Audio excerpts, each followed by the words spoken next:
On va parler du plus beau métier, du plus vieux métier du monde. Enfin, j'ai dit beau, mais c'est vieux. C'est la médiumnité. Le médium, c'est cette personne qui affirme faire le lien entre notre monde et le monde invisible. Et il y a de plus en plus de personnes qui se pressent chez eux parce qu'ils veulent des réponses.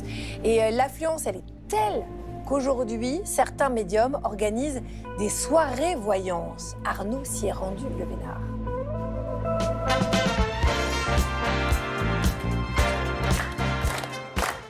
Restez bien assis, vous allez vous régaler parce que vous allez voir que c'est fini. Les médiums, ils reçoivent plus dans des salons feutrés, dans une caravane ou avec la vieille boule de cristal. Aujourd'hui, ils s'installent carrément à table avec vous. Et on a trouvé un resto qui est dans le 7e arrondissement de Paris. Et là, ce resto organise toutes les semaines des soirées où entre deux plats, on peut vous organiser un vrai tête-à-tête avec une voyante. Et là, c'est hyper sérieux. C'est pas tonton René qui vous lit les cartes au Dijon. Regardez.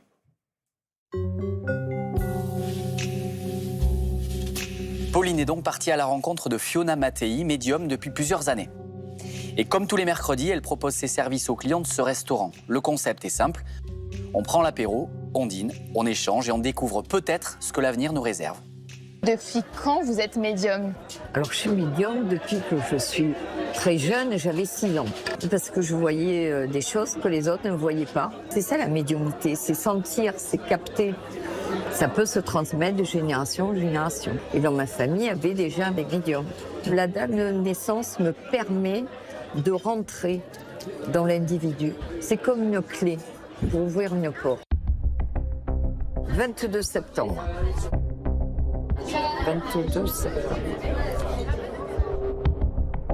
D'après ce que je ressens, il y a, au niveau professionnel, il y a des changements qui vont se réaliser, mais en positif. Je vous vois vraiment aller de l'avant. Quand les gens viennent vous voir, qu'est-ce qu'ils viennent chercher? Alors, ils viennent chercher d'abord les informations, qu'est-ce qui va se passer dans leur avenir. Et en même temps, ils ont envie d'être aussi rassurés par rapport à ce que les décisions qu'ils doivent prendre, que ce soit une vie sentimentale ou professionnelle. Ils viennent chercher, j'allais dire, la lumière. Voilà.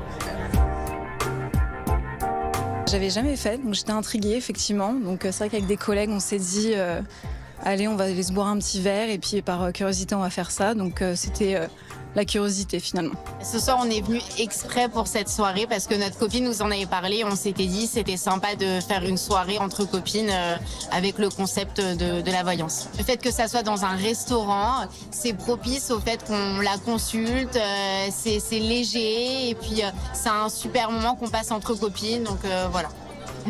Pourquoi faire ces séances justement en restaurant? Qu'est-ce que ça a de différent par rapport au cabinet? Quand on va au restaurant, c'est pour un partage. Donc, comme nous prenons des fois toute une table entière, c'est-à-dire 2 personnes, 3 personnes, je prends à la fois.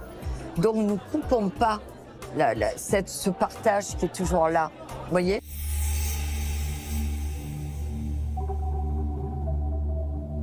Au niveau des sentiments, je pense que vous allez rencontrer quelqu'un. Ça sera peut-être entre maintenant, mars 2027. Et je pense que dans votre vie, vous aurez même 2 enfants. Qu'est-ce que ça vous a fait d'entendre votre avenir?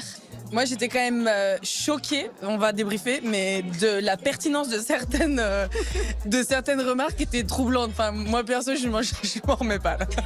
C'était pas si improbable que ça. On s'est dit que potentiellement ça pouvait se réaliser, qu'elle nous a dit quand même des trucs vrais. C'était pas des trucs, c'est vrai, sortis de nulle part, quoi. C'est un côté rassurant parce que ce qu'elle a dit était rassurant. On se dit qu'elle vient un peu du futur, donc elle nous rassure. Ça fait naître un peu d'espoir, je pense, de savoir que quand même demain, ce serait peut-être positif. Je ressens un soulagement de me dire que mes choix que je suis en train de faire actuellement vont dans le bon sens. Donc voilà, rassurée. En quoi vous sentez que vous faites du bien aux gens? Ils ont eu les informations qu'ils voulaient avoir, donc ils sont plus sereins, plus, j'allais dire, plus tranquilles. Ça leur enlève la peur du lendemain. Et vous y croyez? Ni oui ni non, à voir. On vous dira ça dans quelques mois. Ça se réalise ce qu'elle nous a dit. On a envie d'y croire, ça c'est sûr.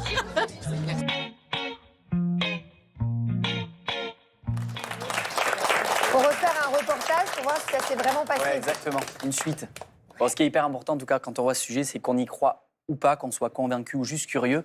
Ce qui est très important, vous le dites souvent, Agathe, il faut s'offrir des bulles. Cette émission, c'est une bulle. Il faut s'offrir des parenthèses dans le quotidien, parce que souvent, il y a des gens qui sont un peu trop seuls. Ben voilà, c'est totalement le genre d'endroit où on peut aller pour échanger, parler de soi, ça fait souvent du bien. Et en fait, tout ça, c'est simplement du lien social. Ça rejoint tout à fait ce que disait Ilios tout à l'heure. Ilios, justement, Stan a eu une illumination, figurez-vous. Mais vraiment, illumination énorme. Et il a une question très bizarre à vous poser. J'espère que vous aurez une réponse à lui apporter. On l'accueille ? Allez. Bonjour, namasté. Je savais que vous alliez faire ce lancement, je le savais. Vous savez pourquoi? Non. Parce que je suis l'élu. C'est une révélation. L'univers me parle, je vous jure. Vous avez peut-être devant vous le prophète de ce qu'on appelle les synchronicités. Vous savez, toutes ces coïncidences troublantes que l'on rencontre au quotidien. Je pense à quelqu'un, paf, il m'écrit. Ça me le fait tout le temps. Je parle d'un sujet le soir à la télé, et du coup, il y a un reportage qui lui est consacré. Je me pose une question sur l'insoutenable légèreté de l'être, et voilà qu'on m'offre un livre de Kundera. Je m'inquiète des problèmes de calvitie, Arnaud m'appelle. Vous voyez, Incroyable. il suffit que je pense à quelque chose et l'univers me répond. C'est bien fait, hein. Comme s'il y avait une connexion mystique. Et l'univers m'envoie aussi des messages visuels. Par exemple, suffit que la douce pensée de mon fils me traverse l'esprit, et quand je lève les yeux au ciel, je vois ça. Un cœur dans les nuages. Bah oui, je suis aussi le grand maître de ce qu'on appelle les pareidolie. En gros, grâce à mon don de chaman, dès qu'une pensée me traverse, des messages ou des formes humaines apparaissent dans mon quotidien, comme ça. Si mon chien Popoy, il s'appelait Popoy, me manque, miracle, je vois son visage apparaître dans un cumulonimbus. Alors, Un c'est cumulonimbus. Ouais, bon, écoutez, c'est dur à dire. Oui, c'est C'est vrai. presque nuage. Dans un nuage, voilà. Alors, ces visions ne se limitent pas seulement aux nuages. Je les vois dans tous les objets du quotidien. Regardez, toutes mes visions, Hélios, profitez de mes apparitions. Qu'en dites-vous? Est-ce que je suis vraiment touché par la grâce, comme je le crois, ou c'est mon cerveau qui me joue des tours? Vous êtes touché par la grâce comme tout le monde. Ah. En fait, pour l'histoire de l'évolution, le cerveau est une machine à prédire. C'est ce qu'il va faire tout le temps. Et c'est plus dangereux de manquer une information que d'en inventer une. Et donc, la pareidolie, c'est ça. Là, il y a 2 points. Tout à coup, il va créer un visage. Et des chercheurs ont montré que si on met quelqu'un en état d'incertitude de manière volontaire, la personne, face à un bruit visuel, va tout à coup avoir des hallucinations. Jusqu'à des hallucinations. Alors, il y a plusieurs choses intéressantes. Des synchronicités. Imaginez, vous avez pensé à 50 personnes pendant la journée. Et puis, vous avez 49 qui ne vont pas vous appeler. Une personne va vous appeler. La mémoire fait un tri. Et la coïncidence, c'est la seule chose qui reste. Et puis, il y a quelque chose aussi qui s'appelle la loi des grands nombres. C'est que les miracles arrivent une fois sur 1 million.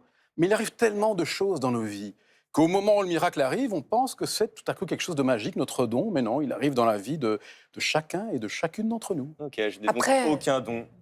Vous, votre robe, peut-être... Oui. Je vais aller non. me changer, c'est une bonne idée. Voilà. J'y vais. Voilà. Bon, bonne fin on fait d'émission. comme ça. Merci beaucoup, Stan Gusman.